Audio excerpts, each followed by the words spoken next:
ప్రస్తుతం మనతో పాటు MR hair and beauty centre నుంచి రామారావు గారు ఉన్నారు. ఒకసారి ఆయనతో మాట్లాడదాం. ఎందుకంటే ఈయన ఇప్పుడు కాదు, ఎప్పటి నుంచో మనకు తెలుసు హెయిర్ ఆయిల్ కి స్పెషలిస్ట్. ఆయన చాలా మందికి తల మీద హెయిర్ తీసుకొచ్చినటువంటి పరిస్థితి, అంటే బట్టతల వాళ్ళకనమాట. మరొకసారి ఆయన పిలిచాము, ఎందుకంటే ఈ మధ్యలో చాలా మంది అడిగారు నన్ను, ఏమయ్యారు రామారావు గారు, హెయిర్ ఆయిల్ సేల్ చేయట్లేదా, లేకపోతే ఏంటి, ఏమైంది, ఎందుకు కనిపించట్లేదని. అందుకే పిలిచాము, వచ్చారు. ఒకసారి మాట్లాడదాం. నమస్తే అండి రామారావు గారు. నమస్తే మేడం. జనరల్గా మీరు ఎప్పుడు చెప్తుంటారు జుట్టు ఊడిపోవడానికి వేడి కారణం అని చెప్పేసి, కానీ మగవాళ్ళలో అయితే టెస్టోస్టిరాను డిహెచ్టి స్థాయిలు తగ్గిపోవటం వల్ల ఫుడ్ సరిగా సప్లై లేక హెయిర్ రాలిపోతుందని అది సైంటిఫిక్ గా ప్రూవ్ అయినటువంటి ఫ్యాక్ట్. మీరేమో ఎప్పుడు చూసినా సరే వేడికి ఊడిపోతుంది, హీట్ కి ఊడిపోతుంది అని చెప్తుంటారు. ఏది నిజం అసలు? మీరు కూడా పరిశోధించే క్వశ్చన్ వేస్తున్నట్టుంది మేడం. కరెక్ట్. సైంటిఫికల్లీ ప్రూవ్డ్ ఏంటంటే జెంట్స్ కి మాత్రం టెస్టోస్టిరాను డిహెచ్టిగా డిహైడ్రో టెస్టోస్టిరాన్ గా కన్వర్ట్ అయ్యి అది బ్రెయిన్ మీద పనిచేసి అక్కడ వెంట్రుకలకు ఆహారం అందకుండా చేయడం వల్లనే ఊడిపోతున్నాయి అని అంటున్నారు. నేనేమంటున్నానంటే డిహెచ్డిగా కన్వర్ట్ అయినప్పటికీ కూడా ఆహారం అందకుండా చేయడం అనేది కరెక్ట్ కాదు. ఎందుకు అనంటే మా హెయిర్ ఆయిల్ వల్ల బ్రెయిన్ ను కూల్ చేస్తున్నాము. Okay okay. హెయిర్ ఆయిల్ చాలా మంది అనేది అంటే నరిష్మెంట్ ఇస్తుంది, పోషకాలు ఇస్తుంది. ఫుడ్ అనేది నోట్లో నుంచి తీసుకుంటేనే లోపలికి పోవాలి. రంధ్రం ఉందని ముక్కులో పెడితే చెవులో పెడితే ఆహారం ఏమి లోపలికి పోతే పని చేయదు. అది చచ్చిపోతారు పైగా పైనుంచి నరిష్మెంట్ అనేది జరగదు. మన ఆయిల్ బ్రెయిన్ ని కూల్ చేయడం వల్ల మాత్రమే హెయిర్ ఫాలింగ్ ఆగుతుంది. లోపల దాగి ఉన్న వెంట్రుకలన్నీ కూడా బయటికి వస్తున్నాయి. అంటే టెస్టోస్టిరాన్ డిహెచ్డిగా కన్వర్ట్ అయిన తర్వాత ప్రతిచర్య జరిగినప్పుడు అక్కడ వేడి ఉద్భవిస్తుంది. ఓకే. వేడి ఉద్భవించడం వల్ల మాత్రమే పోతుంది. ఇంకోటి, వేడి అనడానికి కారణం ఏంటంటే బ్రెయిన్ పనిచేస్తేనే కదా వేడి ఎక్కేది. అలసిపోయారు బాగా, బుర్ర వేడెక్కిపోయింది, ఒక టీ తాగొద్దాం పదా, సంథింగ్ ఇట్లా ఫీల్ అవుతుంటా. అంటే బాగా ఆలోచిస్తే కానీ, పనిచేస్తే కానీ, స్ట్రెస్ గురైతే కానీ, ఎవరికైతే బ్రెయిన్ నార్మల్ హీట్ కంటే ఎక్కువ పనిచేస్తుందో వాళ్ళకి జుట్టు ఊడటం మొదలవుద్ది. అబ్నార్మల్ గా ఎవరికైతే ఊడుతుందో వాళ్ళకి ఇంకా ఎక్కువ పోతుంటది. So main cause heat. మరి ఆడవాళ్ళలో టెస్టోస్టిరాన్ ఉండదు అసలు, అది ఉండదు కదా. మీరు అడిగింది ఇందాక అదే, మగవాళ్ళకి టెస్టోస్టిరాన్ వల్ల పోతుందన్నారు, పుడుతుందని ప్రూవ్ అయిందన్నారు. నేను వేడి అన్నా. వీళ్ళకి కూడా హీటే, వీళ్ళకి టెస్టోస్టిరాన్ ఉండదు కాబట్టి మరి వీళ్ళకి ఎందుకు పుడుతుంది? ప్రకృతి పరంగా ఆడవాళ్ళకి బట్టతలు రాదు, కానీ కొబ్బరి గుండ్లు, కొబ్బరి చిప్పలు దగ్గరుండి పట్టించుకొని పెట్టుకున్నా కూడా వాళ్ళకి జుట్టు ఊడిపోతూనే ఉన్నది. జస్ట్ ఎక్సెస్ హీట్ మాత్రమే కారణము. మన ఆయిల్ బ్రెయిన్ ని కూల్ చేయడం వల్ల ఆ ఊడడం ఆగుతుంది, కొత్త వెంట్రుకలు కూడా వస్తున్నాయి. నేను పైనుంచి ఆహారం ఏమి ఇవ్వట్లేదు. అది ఇతర ఆయిల్స్ కి మన ఆయిల్స్ కి ఉన్న డిఫరెన్స్. కానీ జనరల్ గా ఎక్స్పర్ట్స్ అనేది ఏంటంటే మినరల్స్, వైటమిన్స్, లేకపోతే పూర్తి స్థాయిలో పోషకాలు సరిగా అందక, అవి సరిగా తినకపోవటం వల్ల, మనం ఇంటేక్ సరిగా లేకపోవటం వల్ల కూడా జుట్టు ఊడిపోతుందని చెప్తుంటారు కదా. కొంతవరకే కరెక్ట్. అది మనం అడ్డా మీద కూలీలు చూస్తుంటాము. ప్రతి ఏరియాలో ఒక అడ్డా ఉంటుంది. పొద్దున్న 8 నుంచి 10-11 గంటల దాకా కూలీలు ఉంటుంటారు. వాళ్ళకి మ్యాక్సిమం చూడండి 100కి 98 మందికి ఫుల్ జుట్లు ఉంటాయి. వాళ్ళకి ఏది అండి ఆహారం? ఇంత పచ్చడో ఇంత పప్పు వండుకొని టిఫిన్ కట్టుకొని వచ్చి పని చేసుకొని మధ్యాహ్నం తింటారు, అంతే. ఆదివారం వాళ్ళకి పండగ, ఒక 1/2 కిలోనో కిలోను మటనో చికెన్ తెచ్చుకొని నో టెన్షన్ లైఫ్ ఉండాలి. అదే ఎడ్యుకేటెడ్ చదువుకున్న పిల్లలు ఎవరైతే ఉంటారో చిన్నప్పటి నుంచి పెద్ద పెద్ద బ్యాగులు మోసుకుంటూ తిరిగి చదవాలి. వీడు ఇక్కడ హోంవర్క్ చేయకపోతే టీచర్ కొడతారు, ఇంట్లో కొడతారు. కొంచెం పెద్ద అయిన తర్వాత మార్కులు పోటీ, ఇంకొంచెం పెద్ద అయితే నిరుద్యోగం, ఆ తర్వాత పెళ్ళయింది, పెళ్ళాం, పిల్లలు, tension tension tension tension, heavy tensions. So ఇప్పుడు వంశపారంపర్యంగా వచ్చే బట్టతలు ఉంటుంది, నార్మల్ గా కూడా బట్టతలు వస్తుంటుంది. ఇప్పుడు ఉన్నటువంటి కండిషన్స్ లో ఎయిర్ ఫాల్ ఎక్కువ ఉంటుంది, బయట మనం చూస్తున్నాం పొల్యూషన్, రకరకాల కారణాలతో, స్ట్రెస్, ఇలా రకరకాల కారణాలు. సో వీటి రెండింటికి తేడా ఏంటి? రెండింటికి తెప్పించవచ్చా హెయిర్ మీ ఆయిల్ తోటి? హెరిడిటీగా వస్తున్నటువంటి బట్టతలు ఏదైతే ఉన్నదో, పేరెంట్స్ నుండి కానీ, మేనమామల నుంచి కానీ, వంశపారంపర్యంగా ఉన్నటువంటి పోలికలు, వీడు తండ్రిలాగున్నాడు, ఈ పాప తల్లిలాగుంది, ఇలా చెప్తుంటారు చూడండి. ముఖము, ముక్కు, కళ్ళు, చెవులు ఏవైతే దిగుతుంటాయో అలాగే జీన్స్ ప్రకారంగా ఈ వంశపారంపర్యంగా హీట్ కూడా ఆటోమేటిక్గా ఆ బిడ్డకు ట్రాన్స్ఫర్ అవుతుంది. ఆ హీట్ ఎప్పుడు విజృంభిస్తుంది అంటే యవ్వన దశ ప్రారంభమైనప్పుడు విజృంభిస్తుంది. అది అప్పుడు హీట్ ఊడడం మొదలవుతుంది. అట్లా ఊడేటువంటి వాటిని కొన్ని సంవత్సరాల వరకు ఊడకుండా ఆపొచ్చు. వాళ్ళకు కూడా న్యూ హెయిర్ తెప్పించవచ్చు. నార్మల్ గా వచ్చే బట్టతలు అన్నారు చూడండి. నార్మల్ గా వచ్చే బట్టతలు అంటే ఎవరికైతే ఇప్పుడు బాడీ తనను తాను ఎప్పుడూ రక్షించుకోవడం కోసం రకరకాల మార్పులకు గురి అవుతూ ఉంటుంది. ఆ మార్పులకు గురి అయ్యే క్రమములో తనకు తానుగా కొంతమందికి బ్రెయిన్ ఎక్సెస్ హీట్ జనరేట్ చేయడం మొదలవుతుంది. ఎక్సెస్ హీట్ జనరేట్ ఎవరికైతే అవుతుందో ఆటోమేటిక్గా కూల్ చేయాలి దాన్ని. జ్వరం వచ్చిందనుకోండి, total body top to bottom తలతో సహా మొత్తం బాడీ అంతా హీట్ ఎక్కుద్ది. ఒక ఇంజక్షన్ 4 రోజులు గోళీలు వేసి జ్వరం తగ్గుద్ది టోటల్. కానీ బ్రెయిన్ మీద ఉన్న హీట్ సెపరేట్గా ఇంజక్షన్ వేసి కానీ గోళీ వేసి కానీ తగ్గించలేము. సో అది మన ఆయిల్ వాడడం వల్ల వీళ్ళకు కూడా జుట్టు రాలటం ఆగుతుంది. వీళ్ళకు ఎక్కువ సంవత్సరాల పాటు కొత్త జుట్టు వచ్చి ఎక్కువ సంవత్సరాల పాటు నిలబడి ఉంటుంది. వంశపారంపర్యంగా వచ్చిన వాళ్ళకి తక్కువ సంవత్సరాలు నిలబడి ఉంటుంది కొత్త జుట్టు వస్తే కూడా. సో వాళ్ళకి తెప్పించవచ్చు, వీళ్ళకి తెప్పించవచ్చు. రాకపోతే డబ్బులు వెనక్కి ఇచ్చేస్తారా? మీరు 8,000 కట్టి ఒక మనిషిని పంపించండి, 8కి 80,000 ఇస్తా నేను. కానీ ముందే చెప్తా ఎక్కువ వస్తాయా తక్కువ వస్తాయా, ఎక్కడొస్తాయి ఎక్కడ రావు అని. ఓకే, ముందే చెప్పేస్తాం.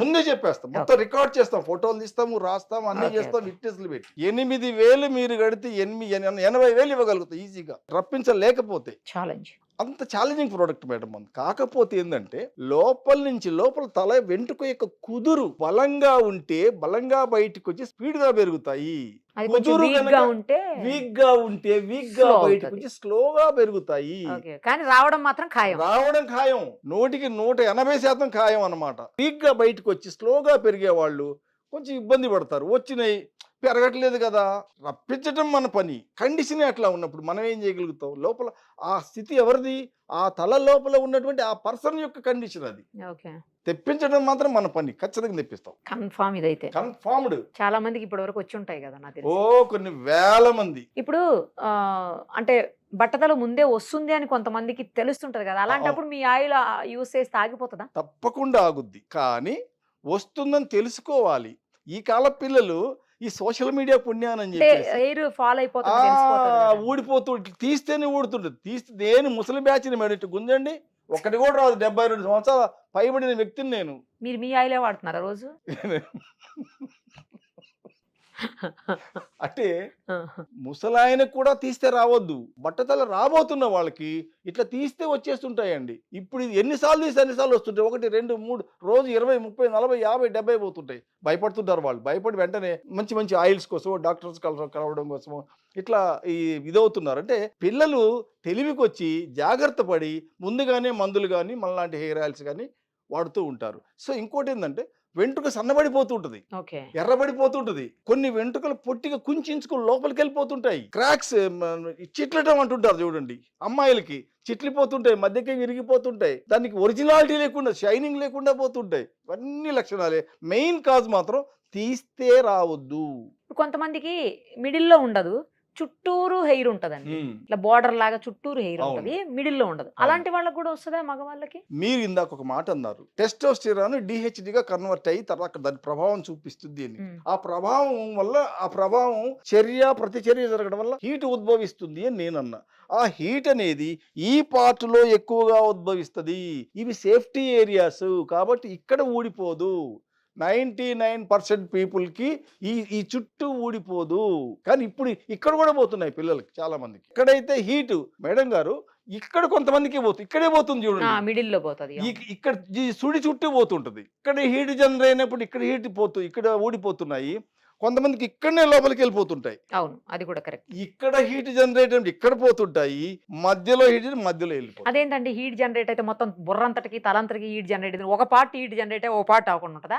ఎస్, మీరు అన్నది కరెక్ట్. బ్రెయిన్ లో వివిధ రకాల పార్ట్స్ ఉన్నాయి. అది ఏదో రాయో కర్ర రాకముందే కన్ను మూసుకుంటుంది, యాక్టివేట్ చేస్తుంది బ్రెయిన్ లో ఒక పార్ట్, గుర్తు చేసేది ఒక పార్ట్. అంటే బ్రెయిన్ లో వివిధ రకాల పార్ట్స్ ఉంటాయి. ఏ పార్ట్ మీద ఒత్తిడి జరుగుతుంది, ఏ పార్ట్ ఎక్కువగా పనిచేస్తుంది, ఏ పార్ట్ టెన్షన్ గురి అవుతుంది, ఆ పార్ట్ ఎక్కువగా హీట్ జనరేట్ చేస్తుంది. ఇక్కడ ఉండే పార్ట్ ఎక్కువ హీట్ జనరేట్ అయినప్పుడు ఇక్కడ పోతున్నాయి అని. అందుకని బ్రెయిన్లో బ్రెయిన్ మొత్తం ఒకటే పార్ట్ కాదు, ఒక ముద్ద కాదు, ఒక కాయ కాదు. ఏ పార్ట్లో ఎక్కువ హీట్ జనరేట్ అయితే, ఏ పార్ట్ ఎక్కువగా పనిచేస్తూ ఉంటే అక్కడ హీట్ జనరేట్ అయిపోతూ. మరి ఇప్పుడు మీ హెయిర్ ఆయిల్ మొత్తం అంటే తలంతా యూస్ చేస్తే ఎక్కడైతే లేదో అక్కడ కూడా పోషకాలు అందించి జుట్టును రప్పిస్తుందా, లేకపోతే ఆ హీట్ ని తగ్గించి రప్పిస్తుందా హెయిర్ ని? పోషకాలు అందిస్తుంది అనేది అబద్ధమైన మాట. పోషకాలు నోటి ద్వారా కడుపు ద్వారా తీసుకొని ఇక్కడి నుంచి వివిధ రకాల ఈ విటమిన్స్ ప్రోటీన్స్ గా కన్వర్ట్ అయ్యి వాటికి అందాలి తప్ప. కానీ మేమిచ్చేటువంటి ఆయిల్ బ్రెయిన్ ఎప్పుడైతే కూల్ చేస్తుందో అవి రిలాక్స్ అవుతాయి కుదుళ్ళు అన్నీ కూడా. ఎస్, మేము రిలాక్స్ అయ్యాం. ఇక మేము బయటికి రావడానికి సిద్ధంగా ఉన్నాం. ఆటోమేటిక్గా బయటకు వస్తున్నాయి. మన ఆయిల్లో ఉండే కంటెంట్, ఇందులో పోషకాలు, మినరల్స్ అవి ఏం ఉండవు. బ్రెయిన్ని కూల్ చేసే కంటెంటే ఉంటుంది. ఓన్లీ విత్ కూల్ ఆటోమేటిక్గా బయటకు వచ్చేస్తాయి. అసలు ఎవరు ఎన్ని సిట్టింగ్స్కి రావాలి, మొత్తం లేని వాళ్ళు ఎన్ని సిట్టింగ్స్కి రావాలి, కొంచెం ఉంటే ఎన్ని సిట్టింగ్స్కి రావాలి, లేకపోతే అప్పుడే స్టార్ట్ అయితే ఎన్ని సిట్టింగ్స్కి రావాలి, ఎంత పే చేయాలి మీకు, మీ దగ్గర ఖచ్చితంగా రావాలా లేకపోతే మీరు ఆయిల్ తీసుకుని ఇంట్లోనే వాడుకోవచ్చా? అబ్బో, చాలా లాంగ్ క్వశ్చన్ వేశారు. అయితే మా దగ్గరికి సిట్టింగ్స్కి రావడానికి ముందు, ఈవెన్ మనం హైదరాబాద్లో ఉన్నాం. ఇప్పుడు హైదరాబాద్లో ఉండే వాళ్ళైనా, దూరం ఉండే వాళ్ళైనా కూడా ముందుగా మనకి తల పై భాగం నుంచి 2-3 ఫోటోలు పంపించినప్పుడు తల యొక్క ఉపరితల భాగం మనం చూసి నున్నగా ఉందనుకోండి, ఆయిల్ వాడొద్దండి అని మనం మెసేజే చేస్తాం. ఫోటో చూసే చెప్పేస్తారా? ఫోటో చూస్తే మీరు కూడా చెప్పేస్తారు. చిన్న లాజిక్, నున్నగా అయింది అనుకోండి, ప్లాంటేషనే కదా నెక్స్ట్ 1,00,000, 2,00,000, 5,00,000 ఈ భూమి మీదనే ఆయిల్ లేకనే కదా ప్లాంటేషన్ చేయించుకుంటున్నారు మేడం. సో నున్నగా అయితే ఎవరు వాడకండి. నేను నా ఆయిల్ కాదు, ఏ ఆయిల్ వాడినా కూడా జీరో బెనిఫిట్. ఎవరికైతే పలసబడి ఉంటాయో, పైన కొన్ని వెంట్రుకలు ఉన్నాయంటే దాని చుట్టుపక్కల కొన్ని వెంట్రుకల యొక్క కుదురులు యాక్టివ్గా ఉంటాయి, అవన్నీ బయటకు వచ్చేస్తాయి. అయితే ఎవరికైనా సరే 16 రోజుల లోపల కొత్త వెంట్రుకలు బయటకు వస్తాయి. కానీ ఫాలింగ్ అనేది, ఊడడం అనేది ఆగడం కష్టం.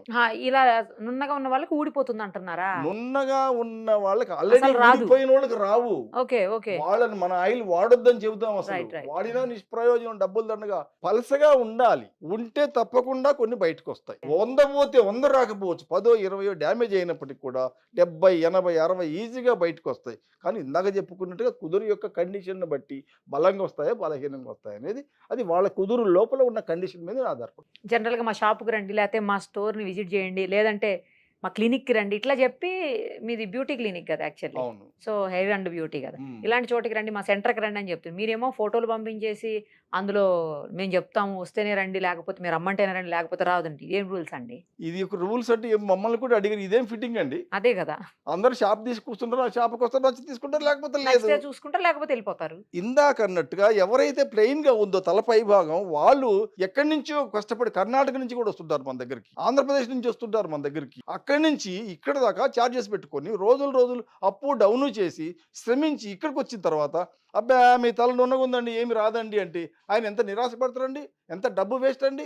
ఇంకోటి, తల ఎక్కువ పలచబడ్డది అనుకోండి, వాళ్ళు కూడా కొత్త వెంట్రుకలు వస్తాయి, కానీ తక్కువ వస్తాయని ముందే కనుక మనం ఇన్ఫర్మేషన్ ఇచ్చి ఇవ్వగలిగితే, ఒక మెసేజ్ చేస్తే తక్కువగా ఫిక్స్ అయ్యి రావాలి, ఖచ్చితంగా వచ్చి తీరుతాయి అవి. అంటే వాళ్ళు ఇబ్బంది పడొద్దు, డబ్బు నష్టపోవద్దు. ఈ ఒక్క హెయిర్ ఆయిల్ ఉందంటే వేరే ఏమైనా ప్రొడక్ట్స్ ఉన్నాయా మీ దగ్గర? ఉన్నాయి. ఏమేమి ఉన్నాయి? మన దగ్గర మెయిన్ గా టూత్ పౌడర్ ఒకటి ఉంది. ఇదే టూత్ పౌడర్ వల్ల, అంటే మామూలుగా మనకు ఉండేటువంటి పేస్ట్లు అవి ఇవన్నీ ఉంటాయి చూడండి, పౌడరా ఇది? Powder, herbal powder, herbal tooth powder. అప్పట్లో ఎప్పుడో ఒకప్పుడు ఉండేవి, కానీ అవన్నీ కూడా ఏ రోజుకి ఆ రోజు కడుక్కోవడానికి పనికి వస్తాయి. మన పౌడర్ అట్లా కాదు. మీ పళ్ళ పైన గనక ఎల్లో రంగు గనక ఫామ్ అయితే, ప్లాక్ గాని ఫామ్ అయ్యి ఉంటే, నలుపు రంగు గాని ఫామ్ అయ్యి ఉంటే 80-90% వరకు తొలగిస్తుంది. ఏ ఏజ్ నుంచి ఏ ఏజ్ అయినా వాడచ్చు, కానీ రోజు వాడక్కర్లేదు దీన్ని. కేవలం 5-6 సార్లు, మాక్సిమం 10 సార్లు వాడితే చాలు, 80-90% పోద్ది. అంటే 10%, 15% ఎందుకు పోదు అని అంటే, మన herbal tooth powder safest powder. ఈ పైన ఎనామిల్ని టచ్ చేయకుండా పై ఉన్న లేయర్స్ మాత్రం తొలగిస్తుంది. అది కూడా చిన్న ప్యాకెట్ 250 రూపీస్లో 25 గ్రామ్స్ ఫ్యామిలీ ప్యాక్. ఒక 4-5గురికి వస్తుంది ఒక ఇంట్లో. ఒక్కసారి వాడుకొని 1 సంవత్సరం తర్వాత మళ్ళీ ఇంకోటి వాడుకోవచ్చు. అంటే అంత జాగ్రత్త పడరు కదా మనోళ్ళు, ఈ జంక్ ఫుడ్, ఈ రకరకాల హోటల్ ఫుడ్స్, కూల్ డ్రింక్స్, వాటి అది కూడా ఉంది. అయితే ఇంకేమైనా ఉన్నాయి? అంతేనండి. ఇంకా ఉంది గట్ హెల్త్ పౌడర్ అని చెప్పేసి. మనం ఏం చేస్తున్నాం, కడుపు ఉందని లోపల వేసేస్తున్నాం, నోరుందని తినేస్తున్నాం. ఈ కడుపు ఎంతైనా భరిస్తుంది, తినదరగట్లేదు, జీర్ణశైలం మిగిలిపోతుంది. మిగిలిపోవడం వల్ల తినలేరు, పుల్లటి తేన్పులు. దాంతోపాటు ఇక్కడ కొన్ని విష పదార్థాలు తయారవుతాయి. ఎప్పుడైతే ఆహారం, కలిపిన ఆహారం మన మామూలు గిన్నెలో పెట్టినా కానీ మూత పెట్టి అడిపోతే 2 రోజులకు వస్తే కుళ్ళిపోయి పాడైపోయి స్మెల్ వస్తుంటుంది. మరి ఇక్కడ ఉంటుందా? అది కూడా స్మెల్ అయ్యి, అంటే విష పదార్థాలు తయారవుతుంటాయి. అట్లనే ఇక్కడ అరగకున్నప్పుడు మరి వేస్ట్ వెళ్ళిపోవాలి కదా, వేస్ట్ని పంపించడము, అరగదీయడము, అంటే జీర్ణం చేయడము. దీంతో పాటు బ్లడ్ ప్యూరిఫికేషన్ చేస్తుంది. అంతకుముందు ఉన్న కలర్ కంటే కలర్ కొంచెం ఇంప్రూవ్ అవుతుంది. మరి అది సర్టిఫైడా? అన్ని సర్టిఫైడ్. చాలా ప్రొడక్ట్స్ ఉన్నాయి. నేను వీటి గురించి ఎందుకు చెప్తున్నానంటే, ఖచ్చితంగా పనిచేస్తాయి కాబట్టి. యాక్టివ్గా ఉంటారు మనుషులు, ఎమోషన్ అయిపోతుంది, అరుగుతుంది, చాలా ఇంకా తిందామా అని అనిపిస్తుంది. మరి ఇవన్నీ ఉన్నప్పుడు షాప్ పెట్టేవలసింది, ఆయుర్వేదం షాప్. ఎస్, మీరు అన్నది కరెక్టే. ఆయుర్వేదం షాపు అని అంటే ఇప్పుడు కొన్ని మెడిసిన్స్ లేట్గా పనిచేయడము, కొన్ని ప్రోడక్ట్స్ సరిగా రిజల్ట్ లేకపోవడము. రిజల్ట్ ఎందుకు లేదు అని అంటే హెయిర్ ఆయిల్స్ ఎన్ని ఉన్నాయండి? సీరమ్స్ ఉన్నాయి, టాబ్లెట్స్ ఉన్నాయి, అవి అవన్నీ ఉన్నాయి. కూడా ఉన్నాయి కదా. ఇక్కడ అడ్వర్టైజ్మెంట్లు. అవును. సరి అయిన మందు ఉంటే ఇన్ని అడ్వర్టైజ్మెంట్లు వస్తాయండి? ఒక జ్వరం గోళీ ఉంది, జ్వరం గోళీకి అడ్వర్టైజ్మెంట్ ఎవరైనా ఇస్తున్నారా మేడం? పారాసిటమాల్ ఉంది, అడ్వర్టైజ్మెంట్ ఉందా? పని చేస్తుంది. అది పని చెయ్యని వాటికి అడ్వర్టైజ్మెంట్స్ జరుగుతుంటాయి. జనం ఎవరు మోసపోవద్దు. నన్ను అడగండి నా ప్రొడక్ట్స్ విషయంలో, నేను కరెక్ట్ రిజల్ట్ ఇవ్వగలుగుతాను. మీకు ఎవరు మోసపోకుండా తగిన రిజల్ట్ తీసుకోండి, మీరు పెట్టిన డబ్బుకి తగిన బెనిఫిట్ పొందండి అని కొన్ని ప్రొడక్ట్స్ మాత్రమే నేను ప్రమోట్ చేయడం జరుగుతుంది. అందులో భాగంగానే హెయిర్ ఆయిల్ కూడా.